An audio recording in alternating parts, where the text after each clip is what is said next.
Yeah, thank you very much and welcome to today's session. This is module 2 of a two-part training session, so I'm hoping that most of you were in session 1. This one is much more about the nitty-gritty of the assessment of this IGCSE, and we're looking at specification B. Okay, so just to get us started, if we can just, so we all know how to use the chat, we did this the other day as well. If you could just pop into the chat box where you're joining us from today. So this is an international qualification, so I'm expecting to see that, yes, here we have straight away an international clientele. We've got Pakistan, Cyprus, Egypt, the Philippines. Where else are we joining from? Barcelona, the UAE, Jordan, Nigeria. So, but for me, it's morning, and it's a pretty grim morning here in London, I have to say. But I'm sure in some of these places, Sri Lanka, Myanmar, you have sunshine. We have cloud and rain. So you're all very, very welcome. In terms of the downloads today, there are quite a number for you. So we have had in the chat box, if you want to scroll back up, the WeTransfer link. They're also available on the Zoom. And I'm just going to talk through the things that are available for you in the download. So SO2 is the specification for 4EB. We're looking at the 2019 paper today.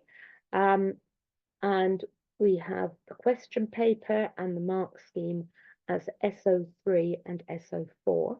A lot of today is going to be you applying that mark scheme, so you will be needing the question paper and mark scheme.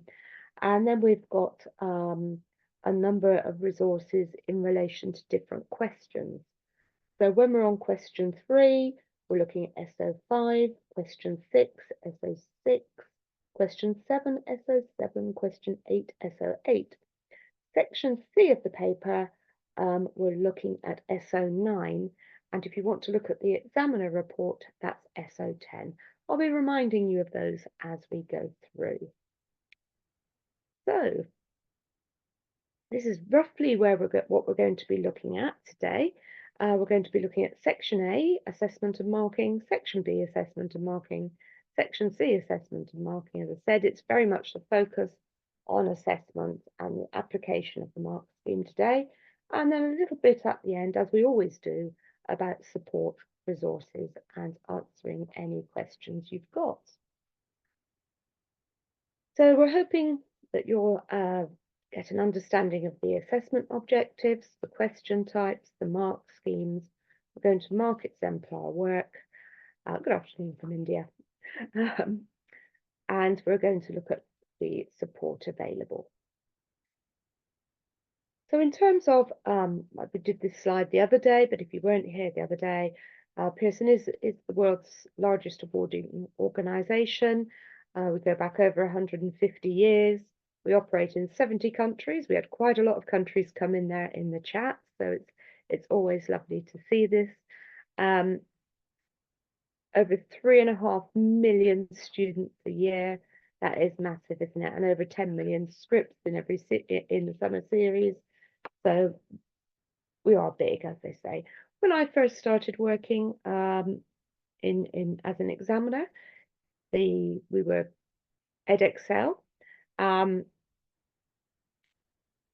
Okay, Rafa, you can't hear me. You won't know if you need to refresh. Perhaps the moderator can ask you to do that. I'm hoping everybody else can hear because it's certainly working from my end and the sound check all worked. So Edexcel was the assessment wing of the organisation, and Pearson was the publishing and they've now come together.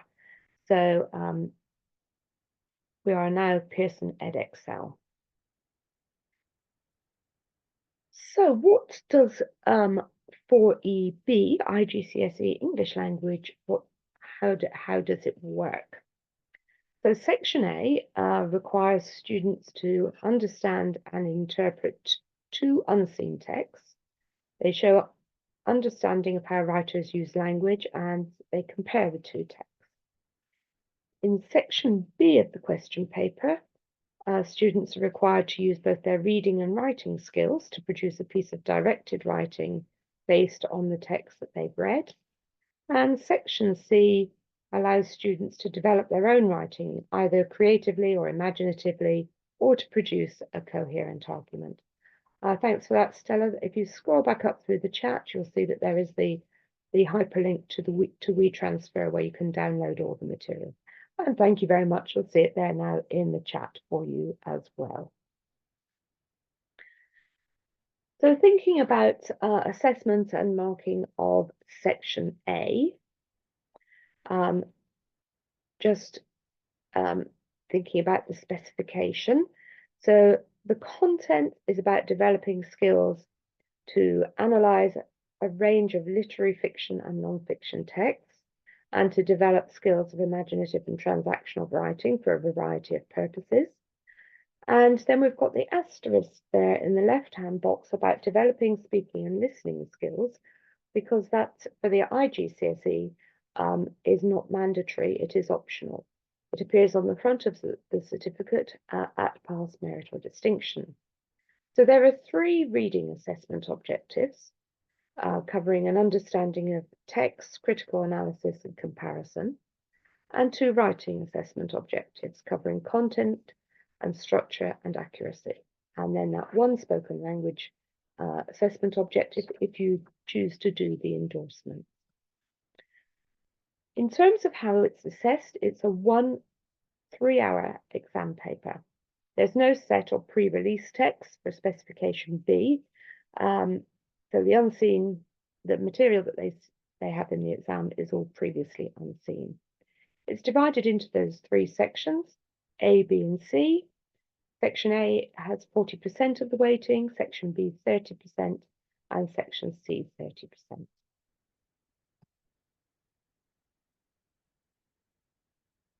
So Section A, that 40% of the weighting, questions are related to 2 previously unseen extracts.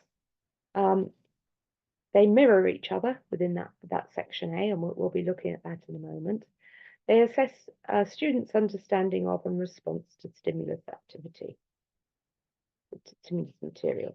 Section B is 1 30-mark directed writing task based on the ideas presented in those source texts, those 2 unseen texts, involving a given audience, form or purpose, and that assesses students' ability to write according to guidelines in response to that stimulus material.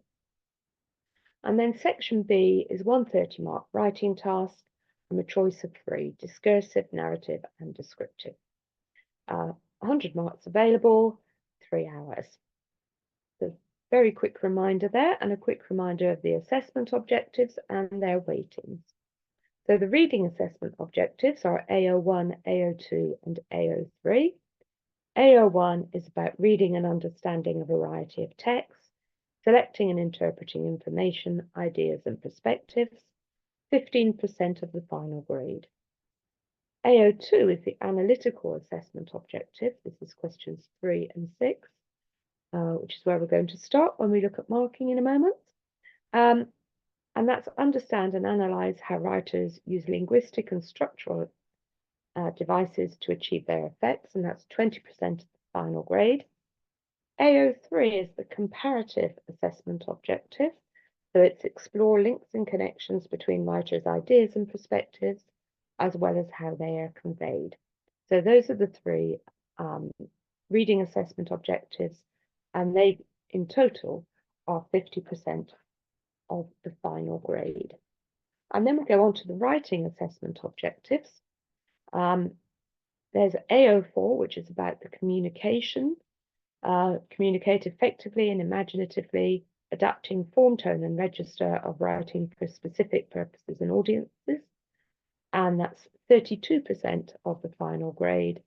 And then AO5 is write clearly using a range of vocabulary and sentence structures and appropriate paragraphing and accurate spelling, punctuation, and grammar. So just to look at the questions where these assessment objectives appear and how they're split across the paper. we can see there that questions 1, 2, 4, and 5, which are those short answer retrieval questions, are all AO1. So this is section A. Section A, questions 3 and 6 are assessment objective 2, and question 7 is AO3, the comparative assessment objective. This is just a very quick intro before we move on to marking. So the first 2 questions on each text are simple retrieval questions. So questions 1, 2, 4, 5, focusing on AO1. The third question on each text, so that's questions 3 and 6, focus on AO2 and require students to give a more detailed response, exploring how the writer uses language and structure to achieve their effects. Question 7 requires students to compare the 2 texts. This will help them make relevant and cogent connections and contrast similarities, differences of the ways that writers present their ideas and perspectives.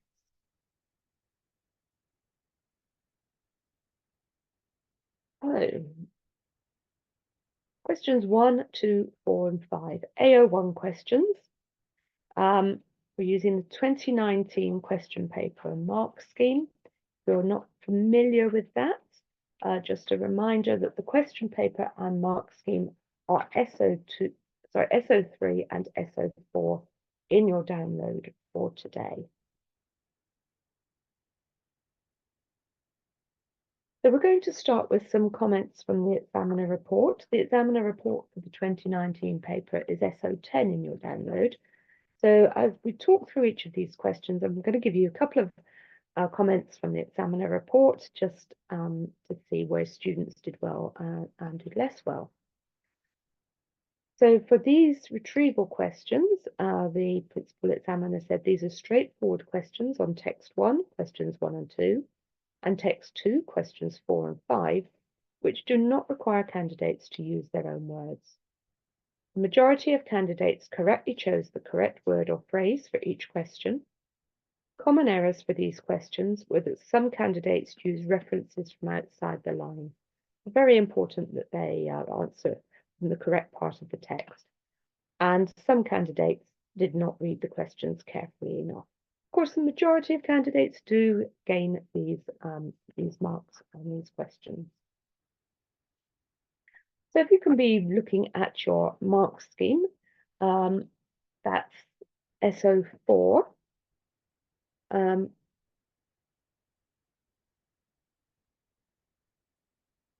Okay, I'll just answer Amanda's question there. She's asked, are students given marks if they write more than one or write an entire sentence for the answer?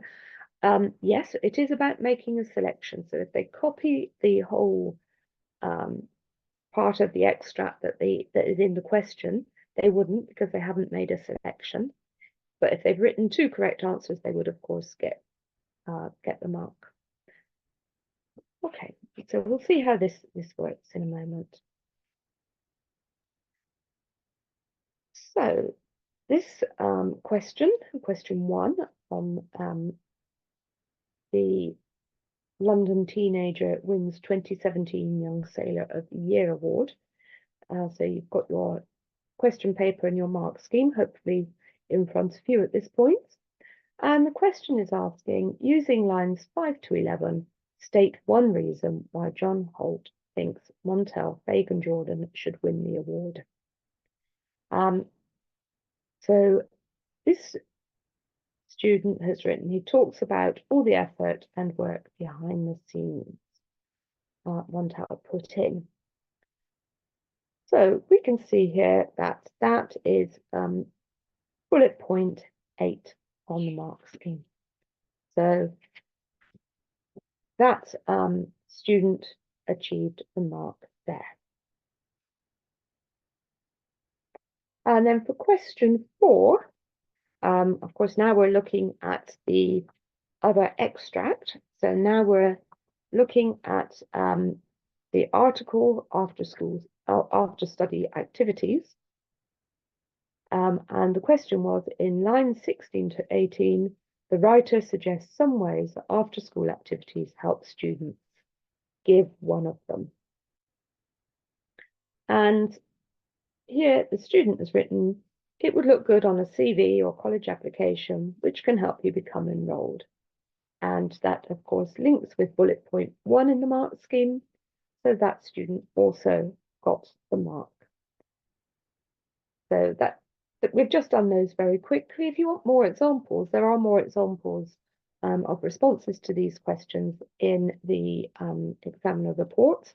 But we've done these quite quickly, really, because I know that most of you want to be looking at the higher tariff mark questions, which is where we're going to go now. We're going to move on to question 3. So you're going to be wanting that first text.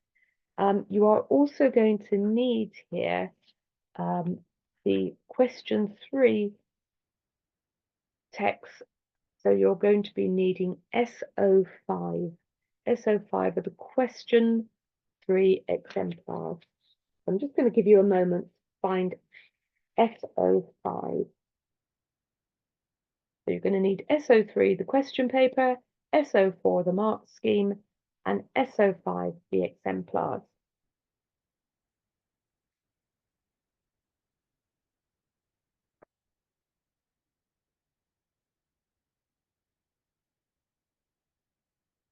So while you're finding those, we're just going to have a little look at some of the comments from the principal examiner for that series. So the principal examiner said, successful candidates were able to discuss the text confidently, often synthesizing points about language and structure within the same paragraph, and identifying features of language and structure across the text. It was clear from these responses that candidates had been carefully prepared to discuss a range of features within a text, and that they were confident in how these features and techniques might be used and why they were effective. Less successful responses tended to focus on what the writer said rather than how the writer presented the achievements of the students. Some of the weakest responses were simply summaries or direct copies of the text. So looking at those, hopefully that's given you a little bit of time to find the resources that you need. The biggest resource, of course, is going to be the mark scheme SO4 and the exemplars SO5 in the download. So now we're going to do a little bit of marking. So we've got 3 exemplars for you here. There's a level 3, a level 4, and a level 5. They're 3A, 3B, and 3C. So one is level 3, one is level 4, one is level 5. This is very much a starter, so I'm going to give you some feedback on these as we go through. But I'm going to mute now for a while, and I'm going to put the task in the chat. But basically, we're looking to see which one is level 3, which one is level 4, which one is level 5. So I'll just pop that into the chat and give you some time, maybe 5 minutes to look through those and decide which is which.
If you like to, thank you. We've got one set of ideas in. If you'd like to, as you finish reading those, pop through which you think is the rank order, and then I'll go through them with you. Thank you.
Hey, thank you very much. Tiny little difference of opinion, but most people are absolutely spot on with their marking here. So well done for that. This one that starts, the writer presents the achievements. This one is 3C, and most of you have put 3C at level 3, and you're absolutely spot on. There is some understanding here. It's clear in places. The references are appropriate. Comments like things like showing how diverse the school is. They explain and they show clear understanding. Level 3, this one got 5 marks. So well done, all of you, for recognizing that that one was level 3. 3B, looking up, most of you have put 3B as it's one that looks at this at level 4, and that's absolutely spot on as well. This one was level 4, it got 8 marks. There is thorough understanding here, there's exploration of language and structure, there's a good range of points. They examine some quotations, they look at the statistics, they comment on the word we, they explore effects.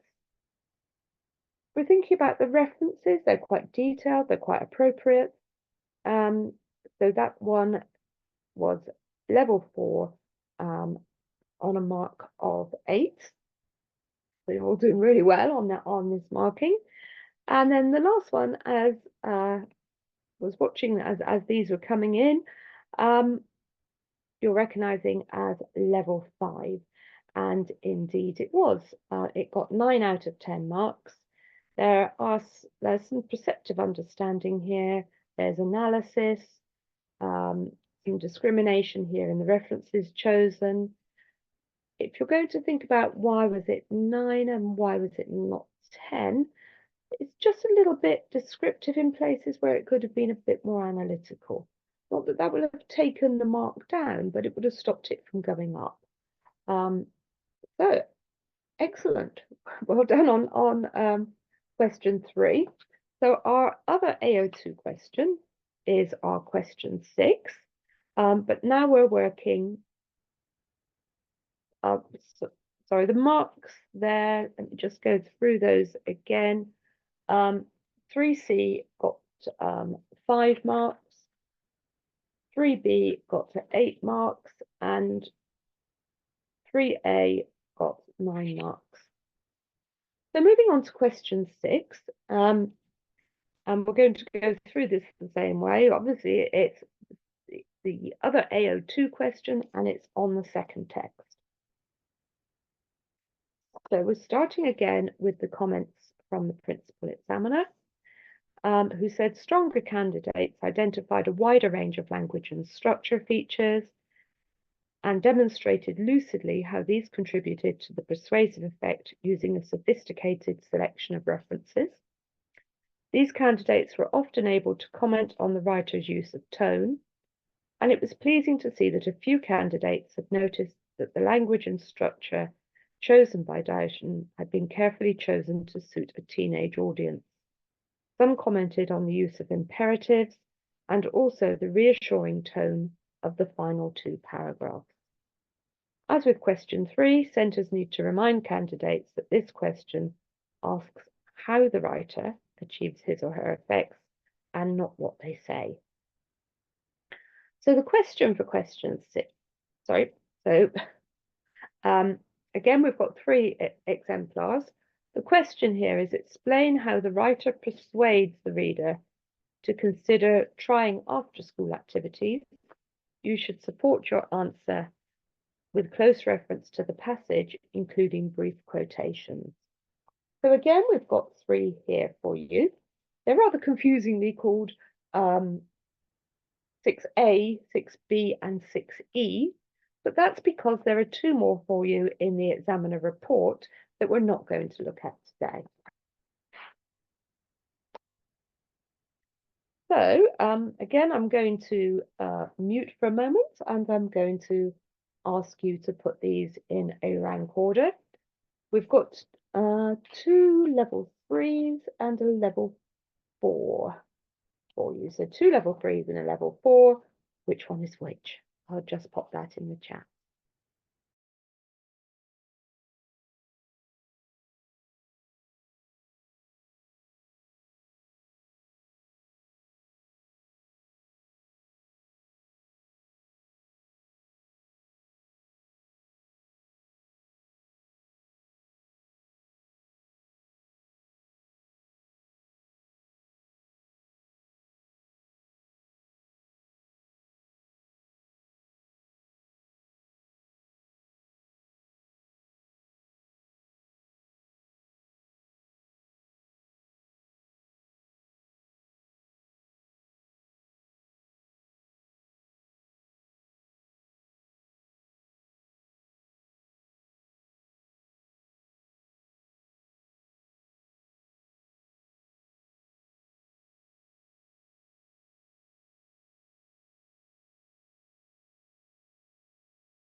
Yes, these ones are much closer, aren't they? So I'll just give you another minute and then we'll carry on.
So this one, 6A, this was the level 4. This one got 8 marks. There's thorough understanding here. There's exploration. Yeah, that can see there's somebody just come in with 6A as 4. Actually got 8. Level 4, 8 marks. Thorough understanding and exploration here of language and structure.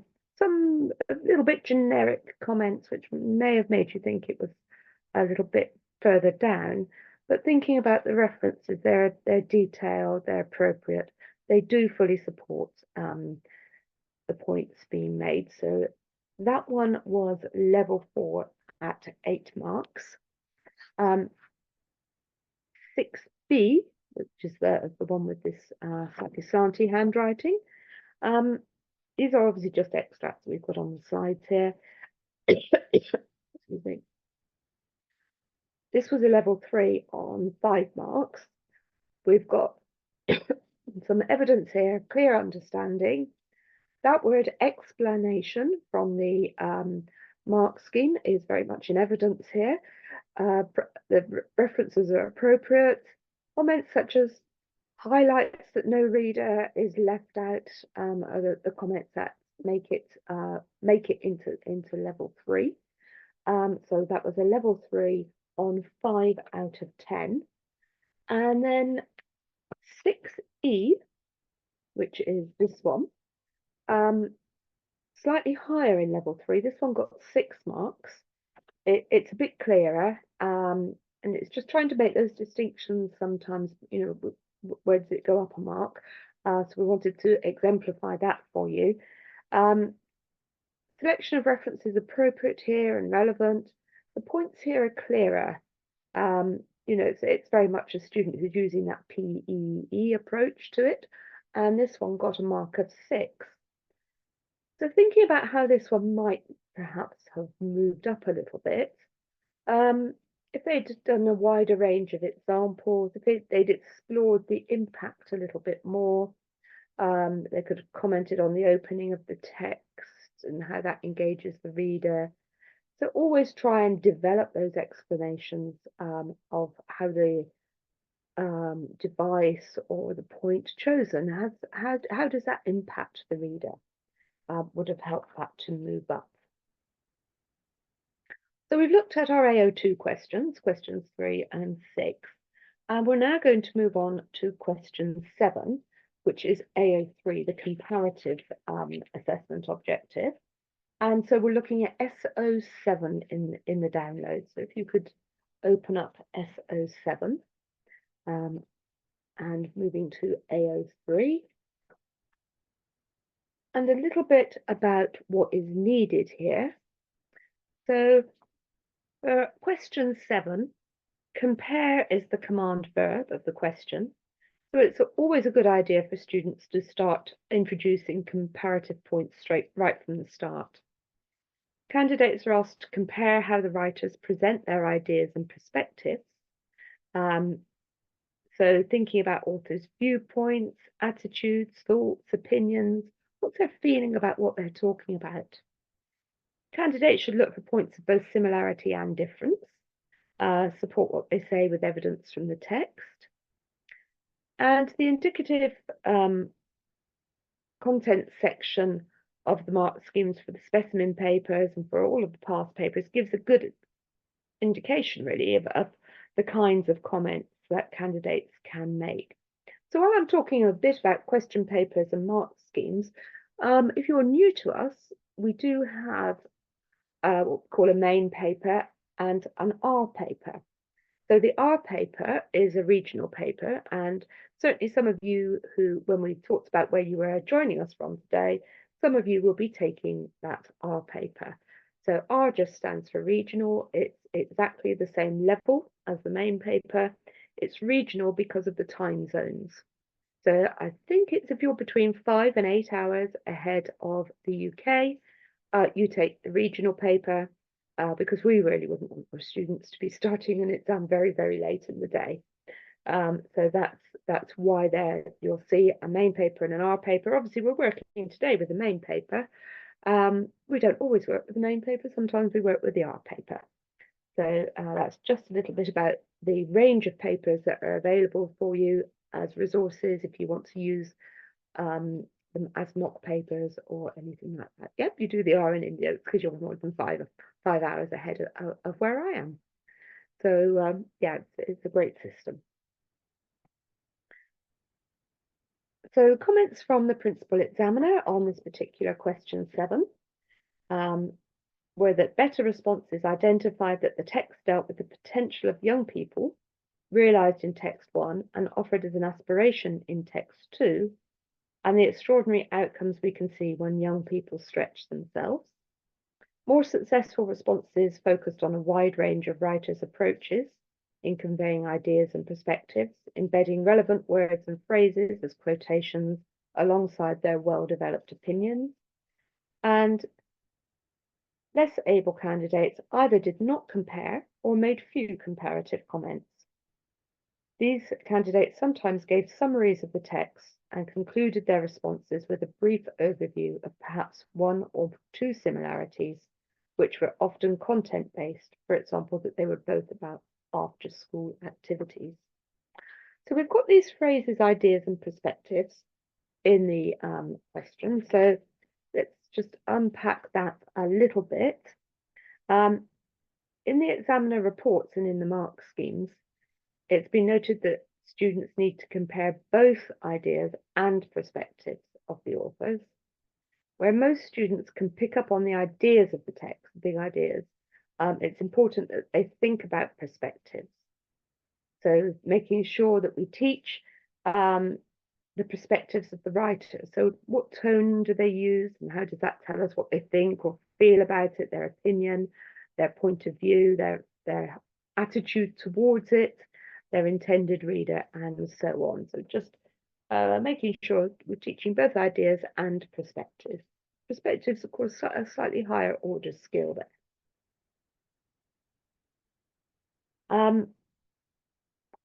So I'm going to ask you to read the 3 scripts, but we're just going to focus perhaps a bit more at 7A. 7A is a full mark script. It got 15 out of 15, but I'm going to ask you to read all of them. We've got a level 5 and 2 level 4s for you. The 2 level 4s are on the same mark. And I will give you feedback on all of them, but focus a little bit more on what a top marker looks like. And I'll be on mute for a little bit longer here because obviously they're a little bit longer responses, but I'll just pop the task into the chat box. Thank you.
Hopefully you've all had time to look through those three exemplars for question 7.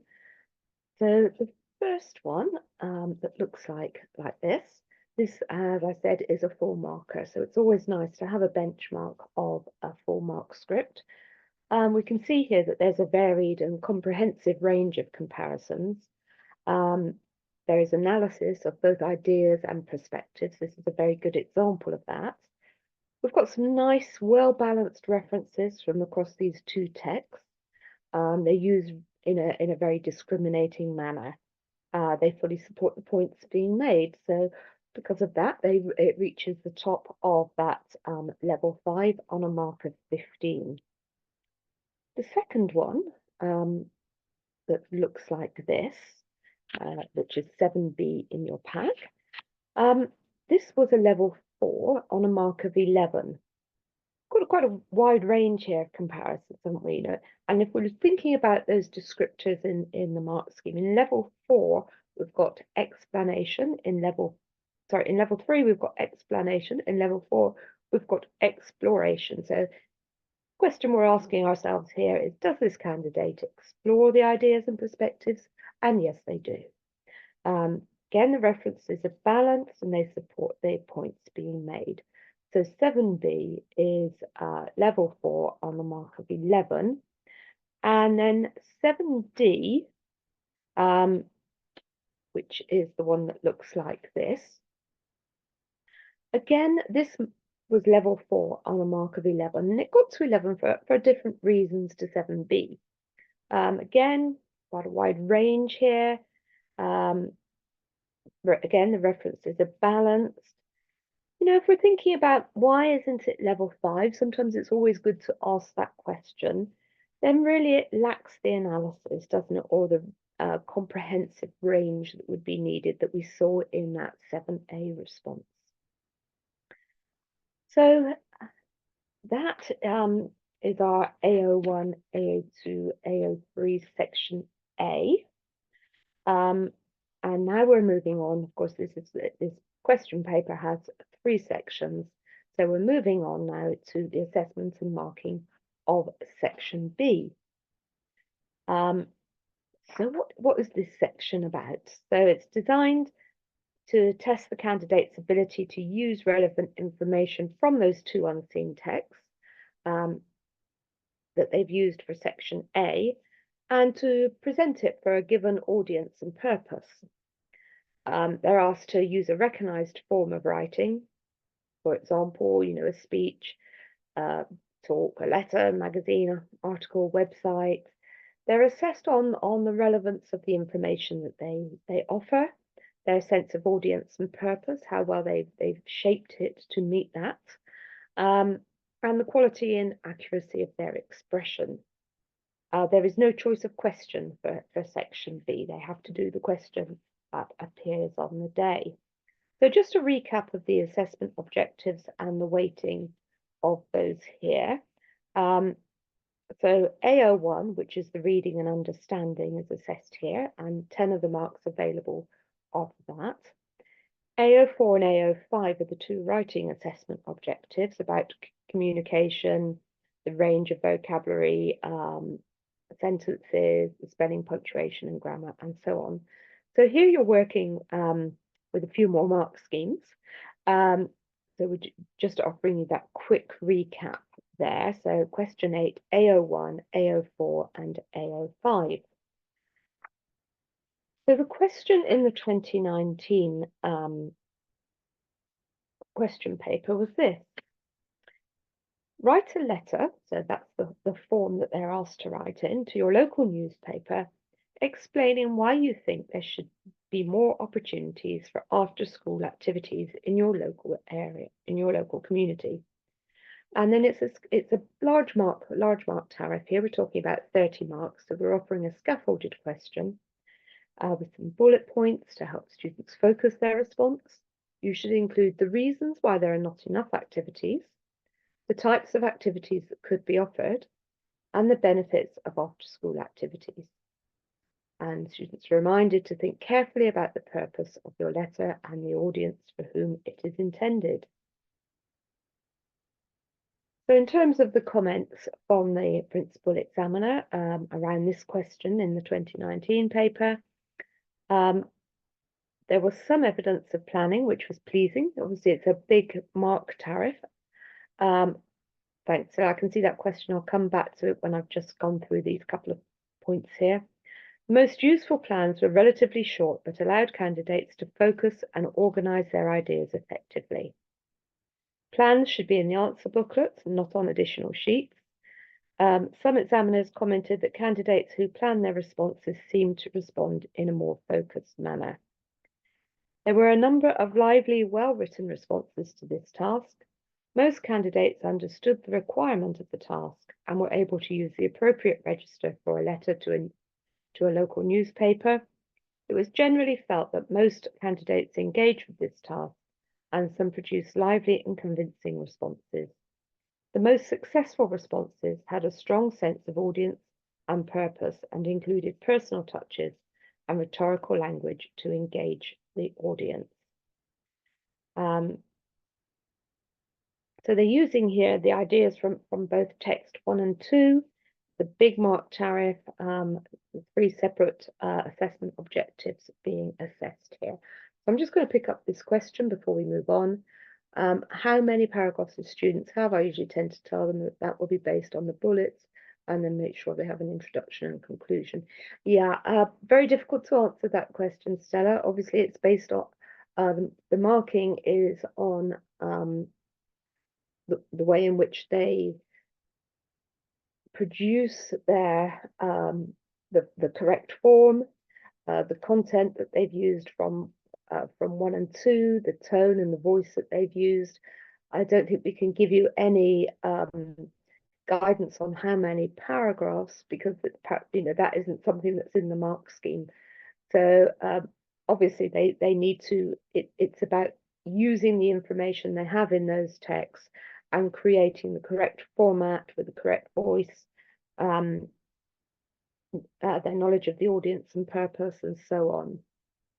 Okay, which genre is usually asked for?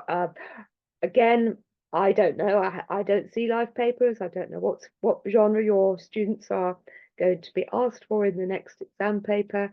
If you want to look at genres, I suggest you go back through the past question papers, but there is no way of predicting what genre will come up in the next question paper. And obviously you need to be teaching students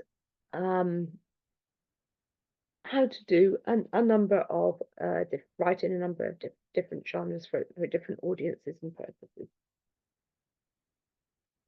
Okay, so we've got 3 question 8 scripts for you for today. These are in SO8 in your pack. We're doing okay for time, so we might look at them individually. So let's have a look at 8A to begin with. So 8A looks like this. It is a top mark response. So I'm going to give you a little bit of time to read that. It's always good to start, we'll start with the top marker. I'll give you 3 or 4 minutes to have a look at that. So I'll just go on mute and ask you to read through 8A. Top marks, so no prizes for getting the mark right here. It is a 30 out of 30.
I'm hoping you've had a chance to read through that one.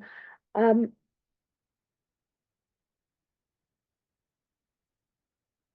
there any review? So every text type that has come up previously, you will find in the examiner reports where there are exemplars for each of those section B responses. So I would go back through the question papers, main paper and R paper, and you will find them there.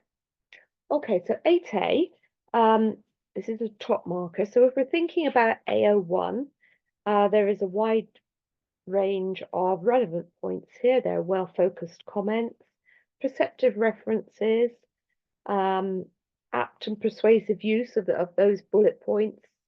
For the AO4, definitely perceptive and subtle. It's very sharply focused. I think we'd all be very proud if our students had written this piece. It's very sophisticated in terms of form, tone, and register. Then what does it do with the ideas? It does manipulate complex ideas here. There's an extensive vocabulary. Punctuation is accurate. It aids the emphasis. It aids the precision. It aids the sense of audience here.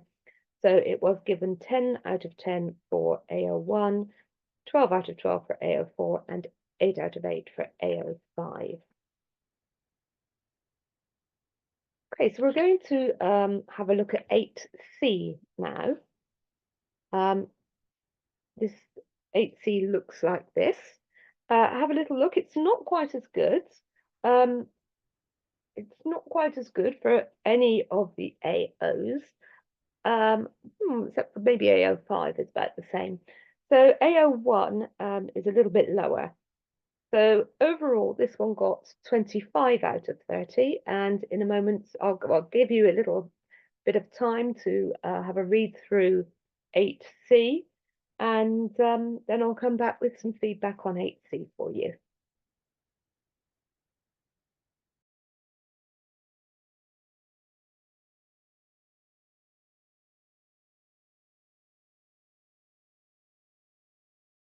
Thinking about this one, I want you to think about in the question, that first bullet point. So the question, so I'm just ruffling my papers here. Of course, the question on the scaffold says you should include, and the first bullet point was the reasons why there are not enough activities. And so this candidate hasn't really addressed that bullet point very fully. There is a secure appreciation of the information and the ideas. And so it's sort of a best fit, that one, for AO1. So that one just got to the top of level 3 for that particular assessment objective. And it's, of course, stronger on the other two assessment objectives. So they don't always have to be in the same level. For the AO4, the communication, that's successful, not perceptive or subtle, really, but it is a sharply focused response. There is some sophistication in terms of the form and the tone and the register. So that one got 11 marks for the AO4, and I'll pop these in the chat in a moment. And for the AO5, the candidate does manipulate complex ideas, and there is an extensive vocabulary. The punctuation is very secure. So that got, I'm just popping it in the chat, 6, 11, 8. So 25 out of a possible 30. Okay, so moving on now to 8E. 8E comes between these two that we've just looked at. So the first one got 30, the second one got 25. This one got 27. So I'll again give you a little bit of time to read 8E.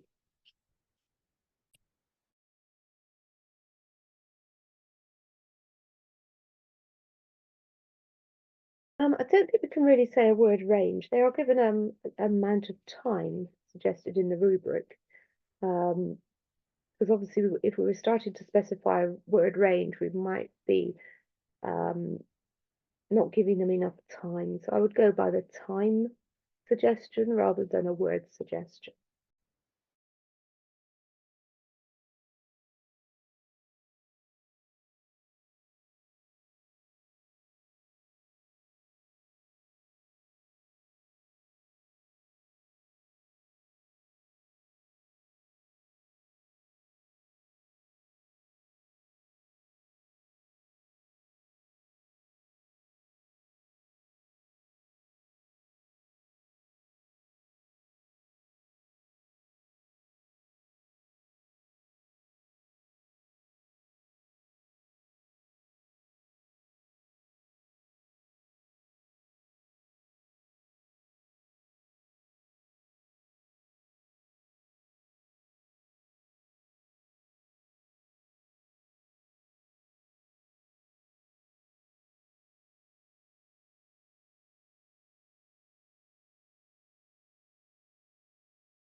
I've had enough time to have a little look at that one. I'm just going to post the marks for the AOs now.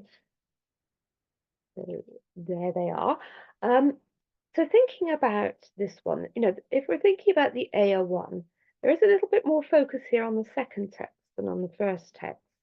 There are moments when aspects of text one are referred to, for example, things like fundraising and time issues. So overall, we're thinking, yep, there's a wide range of relevant points. There are well-focused comments. There are perceptive references. This would have been a full mark AO for AO1 had text 1 had more coverage. So just useful to pass that on when you're teaching your students. For the AO4, again, it's sharply focused on the purpose. Some sophistication in terms of the form, the tone, the register, and so on. Communication largely perceptive, but if we're thinking about the subtlety of a top mark, it's not quite there. Yeah, of course, the form comes into this one, Rathline, into that AO4. So yes, the format, if you mean the form, then yes. If you mean should they have addresses and postcodes, and we're not looking at that, but we would be expecting the salutation and certainly the form in terms of the tone. And for the AO5, this candidate does manipulate complex ideas, uses a range of structural and grammatical features here. There's an extensive vocabulary. Spelling mistakes are rare punctuation errors, varied, inaccurate, some inconsistencies, so that they got a 7 there. Okay, so that brings us to the end of section D. So we're going to be thinking now about the assessment and marking of section C, which is the last section of this quite demanding question paper. Looking, of course, at just the 2 writing assessment objectives now, we're looking at AO4 and AO5. So in terms of section C, what are our expectations of students? Well, here they have the opportunity to be personal and creative, write in an interesting manner. They should aim to write with a varied vocabulary and fluency. Of course, that's within the assessment objectives, and from an individual perspective. They choose one from a choice of 3 titles, and they can be narrative, descriptive, personal, argumentative, discursive. There might be opportunities to respond personally and imaginatively to the themes presented in the reading text, but of course they shouldn't be copying from the reading text or using the ideas in them. There is a loose connection, there are a sort of springboard for thinking, but we don't want to see the content of those 2 texts appearing in this section C.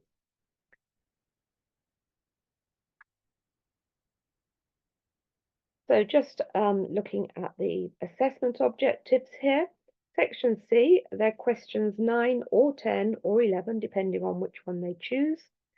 And AO4 is worth 20 marks and AO5 is worth 10 marks. So I'm just, in letter writing, students are supposed to use the language in a quite different range, which is up to the kind of audience, right? Yeah, obviously they're adapting their form and tone to the audience that they've been given. The use of idioms, short forms, well, as soon as possible,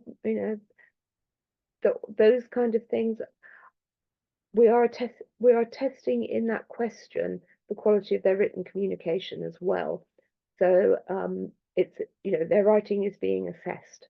So I would say not short forms. It's not going to do them a favour. Okay, so yes, that sort of salutation is fine. Questions 9, 10, and 11, AO4 and AO5, two AOs in play. So we're going to spend some time looking at the mark schemes, of course, and at the exemplars. So the section C exemplars are in SO9. And just a reminder that in SO10, that examiner report, you've got examples of work at other marks as well. Okay, so SO9 is our booklet for section C. SO4 has got the mark scheme that we're going to be using here. And so, you know, students have a choice here. So let's see what they were asked to do. So here they are given a word guidance. There is going to be no not going to be penalised for going over that, of course, other than they might penalise themselves by kind of rambling a little bit, but you know, it would all depend on the student. So this is what they were given. So question 9, you have to work hard to get what you want. To what extent do you agree with this? So for this question, centres need to ensure that candidates who choose the question 9 are well prepared in argumentative, discursive, rhetorical techniques, and that they can develop and sustain their ideas effectively. Now, section B doesn't, it just has a time suggestion in the rubric. For question 10 on this particular paper was write a story, true or imaginary, entitled The Prize. So for the question 10, centres need to ensure that candidates have a clear understanding, obviously, of narrative techniques here, and the ability to develop a coherent personal response. And then the question 11 on this paper, which was the describe question, was describe a time when you learnt something new. And so what do you need to do for this one? Well, really you need to ensure that candidates are aware of the techniques they can use in descriptive writing, and also ensure that they develop a varied vocabulary that they can use appropriately. So they have a choice of 3, and obviously they play to their strengths within that choice.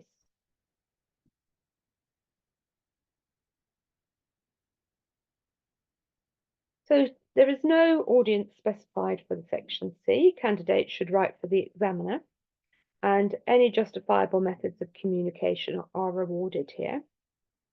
Question 9, candidates are free to agree or disagree with the statement, and they can present a variety of arguments. For question 10, there's a lot of freedom here. They can interpret the title as they wish. They'll be rewarded for qualities such as a sense of drama, the way in which they vivid description, excitement, suspense, all of those things, of course, in a narrative. And for question 11, they'll be rewarded for their powers to evoke a place using effective vocabulary, for example, employing the senses or their description of natural scenes, etc. So looking at the time, we're okay for a little bit. So we've got 3 scripts for you here. Done a little bit on that. So we've got 3 scripts, 1 for each question. Let's look at 9A to begin with. So 9A looks like this. It's a top mark script. It's a 30 out of 30. So I'm just going to give you a little bit of time to have a little read of 9A. So I'll just mute and pop that in the chat.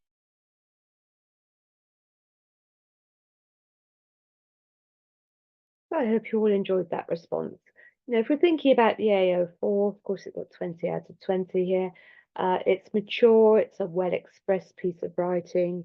It's very sharply focused on the task. Nice range of examples, very confident. subtle, perceptive, those words from the mark scheme that we could apply here. That focus on hard work and what it can achieve and what it doesn't achieve is very nice. Connectives are used well, the ideas are well linked. There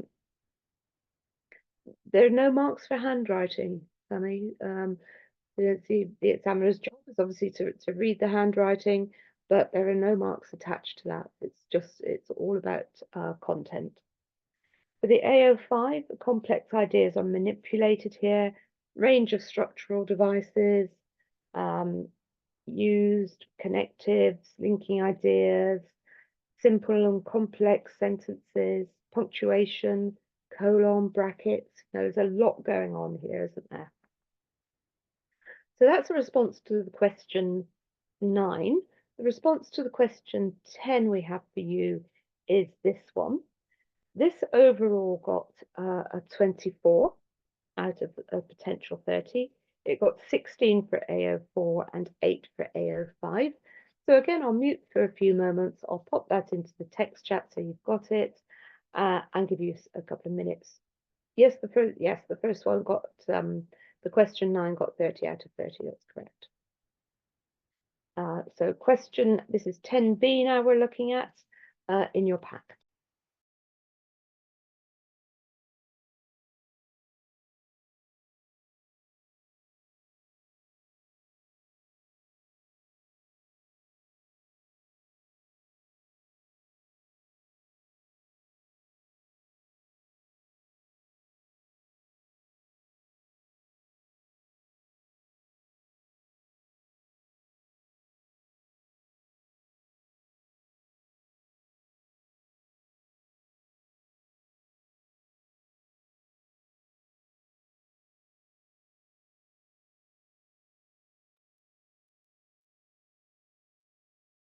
Thanks for your question, Hannah.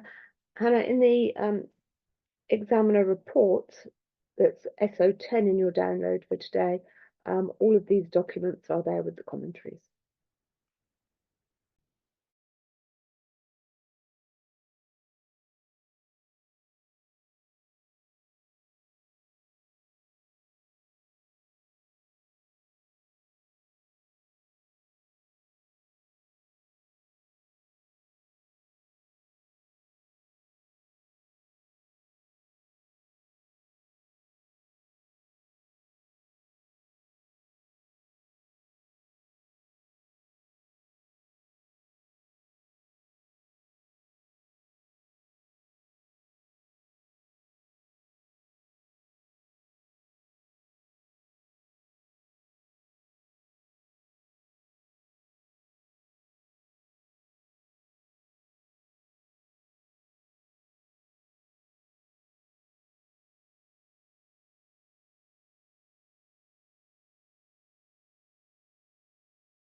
So if we're thinking about the AO4 for this one, the candidate does communicate successfully. It's a secure realization of the purpose.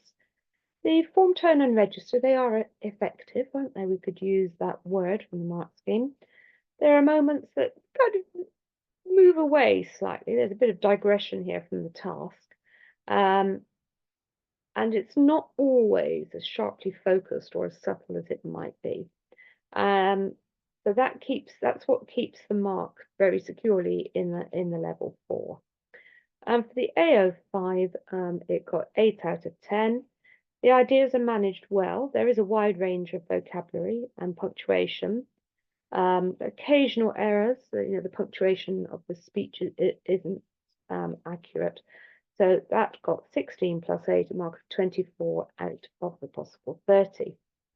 So we've had an example of question 9, we've had an example of question 10. We're just going to go for an example of question 11 in your packs.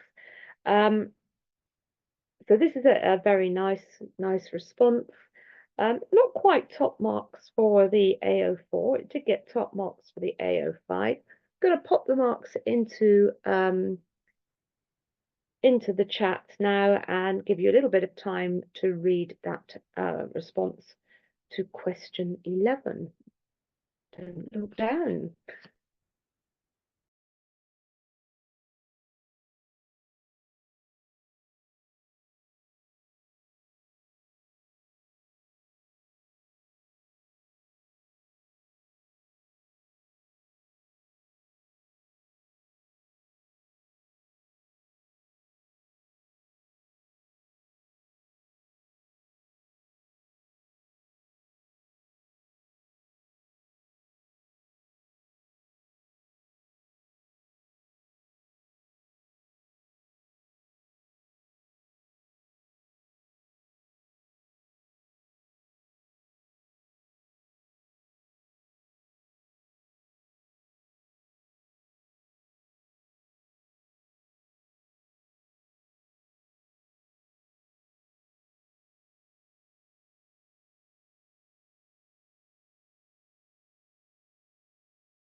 This is a very nice response, isn't it? It's very sharply focused. It's perceptive. It's subtle. In terms of form, tone, register. Form and tone are sophisticated, but I'd say register is more effective than sophisticated. So on balance, it was awarded a mark in the middle of level 5 rather than at the top, on a mark of 18 out of 20. We're thinking about the AO5. This is a candidate who does manipulate complex ideas very well, extensive vocabulary, big range of punctuation here, accurate, is ambitious in terms of that punctuation. Small number of errors, but but it's precise and strategic crafting. So it did get the full 10 out of 10 for the AO5. So as I mentioned earlier, for this qualification, the spoken language endorsement is an option that candidates can take if they wish, awarded at pass, merit or distinction, and put on the front of their GCSE certificate. So now we're moving on to our support slides. You're probably familiar with these if you were in the training the other day, but it's looking at how you're supported at every point of the process. So the Getting Started Guide for Specification B, if you're completely new, you'll find that on the website. Training events, we have some that are face-to-face. Obviously today we're training online. The subject advisor support I'll be talking about as we go through. Schemes of work, we had an example of that on module 1, but that is also available on the download on the Pearson Specification BI GCSE English website. Skills mapping is there, the sample assessment materials, the SAMs are there, and I mentioned the examiner reports. So for every series, the principal examiner writes a report for both the main paper and the R paper, and that does contain exemplars of student responses with the marks awarded and a commentary on why that mark was awarded, a bit like we've looked at today. So all of these are from the examiner report for the 2019 that we looked at today, which is SO10 in your download pack. So that's about planning and teaching. Exam preparation, obviously we've got exemplar marked responses. There are some exemplar packs on the website, but they're also in the examiner report. You've got the past papers, and we've discussed the kind of main paper and the R paper. Exam Wizard I'll be talking about in a moment. Mark schemes, we looked at those in quite some detail in module 1. Results plus mock exam analysis, I'll talk about in a moment. And then obviously we've got the results support. So we're going to talk a little bit about that as well in a moment. So this is the landing page for Spec B. That's what will come up if you Google Pearson Edexcel English Language IGCSE Specification B, you'll get this page. So you can see there that under you've got the latest edition of the specification and the sample assessment materials. You've got 120 previous exam materials. So that's the question paper, the mark scheme, the examiner reports, main papers, R papers, going back to the beginning of the specification. You've got teaching and learning resources. So in there, things like the schemes of work and so on. So there's lots of material to support you in this qualification, in the teaching of it, and your own marking of it. And we are constantly adding to that. So, always check back. Difference between the main paper and the R paper. So the R is just a regional paper. If you're 5 to 8 hours from the UK time zone, then you will take the R paper. It's so that there's no breach of confidentiality, of course, that students can't sit papers at different times if it's the same paper. So the R paper is at the same level. The R just stands for regional. So if you're 5 to 8 hours ahead of the UK, you will be taking the R paper, but they're exactly the same level. It's just that you can't use the same extracts for people sitting at, say, in London as you can, say, in Hong Kong, because we wouldn't be wanting our students to take exams in the middle of the night. So the R is just a regional paper. In terms of depending on your time zone. Of course, you can use all of the papers for mocks. It means you've got double the quantity. So that's the difference between the main paper and the art paper. Results Plus, of course, that's platform, the analysis platform that gives you a detailed breakdown of student performance. You can benchmark your school against other schools in your country. You can look at boys against girls. You can feed in your mock exam results, and that will provide analysis for you. It does many things, many more things than we've got time to talk about, but there are lots of videos and things to support you and look at how that can inform your teaching. So, for example, if your students are, let's just take question 8, say they're not doing well on question 8, but they're doing much better on question 7, then you can say, okay, next year we need to do a bit more focus on the teaching of the skills for question 8, or the other way around. So it would just give you that kind of analysis. Exam Wizard is another free teaching platform where you can make assignments. Questions are tagged against units and topic. Most recent exam content is in there. So that's just another tool that you can use. Access to scripts. These are available for you from Results Day. I think we are still the only awarding body that allows you, with your students' permission, to look at their full papers on that Results Day, either in January or in August, depending on which sitting you're doing. And you can see how your students have done. You can see any surprises. You can look at their whole question papers. And it's there for that window of post results.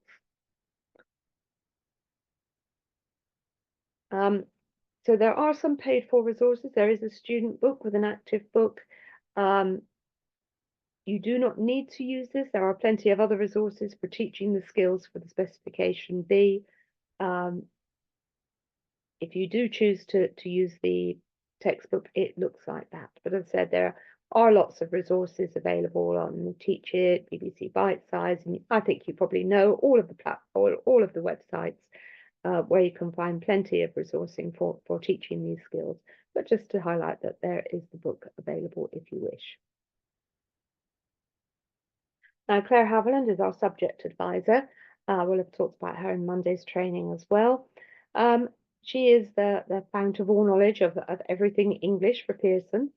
So the home GCSE, specification A and B for IGCSE, 4ET, the English literature IGCSE specification, the home literature specification, the international A levels, language and literature, the home at A levels, and so on. So any questions at all?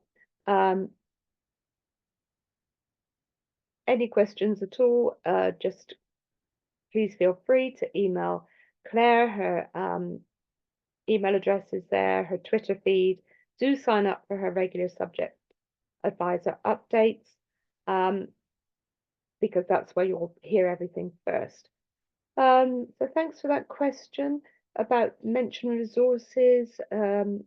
Any teaching resources really that look at comparison or analysis or writing.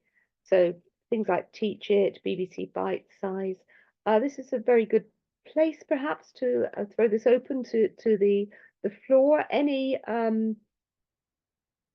Any suggestions that you've got, people teaching, people new to teaching?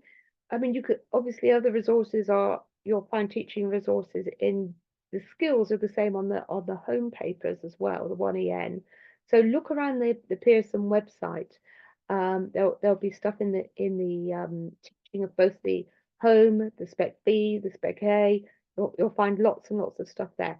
Anyone else want to share places where they find good resources for teaching? Please just pop it into the chat. There is time. We've got time, got a few minutes left, so people can share places where they find good resources for teaching. Just pop those in. Hoping people are typing away there while I'm talking away here, as it were. Any good resources you found? Pop them into the text chat. So thank you very much for attending today's session. It's been lovely working with you. You were very good on the marking of those questions. So yeah, it does sound as if your students are in very, very safe hands indeed. Any sharing of good practice, please feel free to pop it into the text chat now. Thank you all very much for attending. Thank you particularly to those of you where it's much later in the evening. But thank you to all of you. And I'm going to pass back now to the moderator to close the event. So thank you all very much.